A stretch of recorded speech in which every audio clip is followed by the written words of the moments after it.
Hi అండి. Welcome to Mamoo's food. ఇవాల్టి వీడియోలో నిమ్మకాయలతో పులుసు పచ్చడిని ఎలా చేయాలో చూపించబోతున్నాను. నిమ్మకాయ అని పేరు చెప్పగానే చాలా మందికి నోట్లో నీళ్లూరిపోతాయి.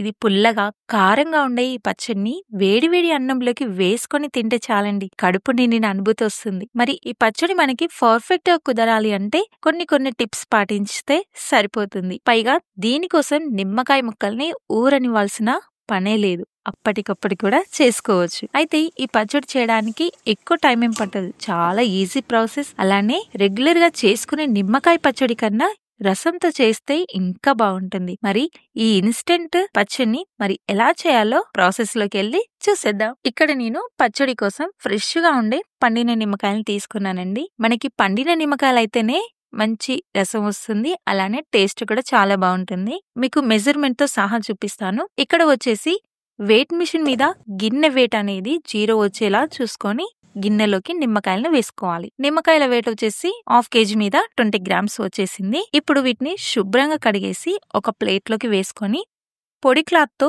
తడి లేకుండా తూడ్చేసుకొని మరొక ప్లేట్ లోకి వేసుకోవాలి. పొడిగా ఉన్న నిమ్మకాయలను సగానికి ఇలా కట్ చేసుకొని మరొక బౌల్లో తీసుకొని దానిలోకి రసాన్ని పిండుకోవాలి. అలానే అన్ని నిమ్మకాయల నుండి రసాన్ని తీసేసుకొని ఇప్పుడు దీన్ని పక్కన పెట్టేసుకోవాలి. ఇక్కడ నేను పచ్చడి కోసం ఎండు మిరపకాయలను తీసుకున్నాను. ఈ పచ్చడికి కారం ఎక్కువ ఉన్న మిరపకాయలు అయితేనే బాగుంటుంది. ఈ మిరపకాయల వెయిట్ కూడా మీకు చూపిస్తాను. వెయిట్ మిషన్ మీద బౌల్ పెడితే ఇలా వెయిట్ చూపిస్తుంది కదా. ఈ బౌల్ వెయిట్ ని తీసేయాలంటే ఇక్కడ టేర్ ని ప్రెస్ చేస్తే మనకి 0 అనేది చూపిస్తుంది. ఇప్పుడు మిరపకాయల వెయిట్ వచ్చేసి 126 grams వచ్చిందండి. ఇది తొడిమెల్ తీసుకొని మరి వెయిట్ చూసుకోవాలి. అంటే 1/2 kg నిమ్మకాయలకి 125 grams వరకు మిరపకాయలు పడుతుందండి. ఇది కరెక్ట్ గా ఉంటే మనకి పచ్చడి మంచిగా వస్తుంది. ఇప్పుడు స్టవ్ ఆన్ చేసి కడాయి పెట్టుకొని మిరపకాయలను వేయించుకోవడానికి కొద్దిగా ఆయిల్ వేసి వేడయ్యాక లో ఫ్లేమ్ లో పెట్టుకొని మిరపకాయలను వేయించుకోవాలి.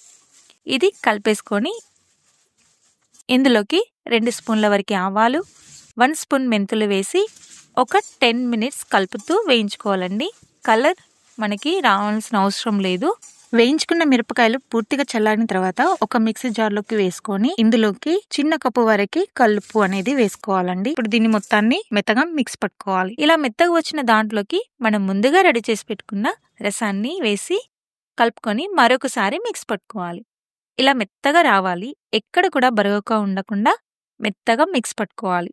ఇప్పుడు తాలింపు కోసం అదే కడాయిలోకి ఆయిల్ వేసుకోవాలి. ఇక్కడ ఆయిల్ ఎక్కువ వేసుకోవాలండి. నిలువ పచ్చడి కాబట్టి ఎక్కువ వేసుకుంటే మనకి ఎక్కువ రోజులు నిల్వ ఉంటుంది. ఇది వేడయ్యాక ఇందులోకి ఆవాలు, జీలకర్ర వేసుకొని ఆ తర్వాత పచ్చడిని వేసుకొని అంతా కలిపేసుకొని ఇది ఒక 2 minutes ఆయిల్లో ఇలా కలుపుకొని స్టవ్ ఆఫ్ చేసుకోవడమే.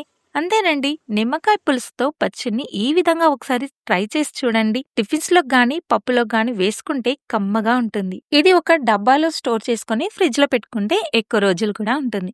సరైన మెజర్మెంట్ తో చేస్తే మనకి పర్ఫెక్ట్ గా కుదరడమే కాకుండా చాలా టేస్టీగా కూడా ఉంటుందండి.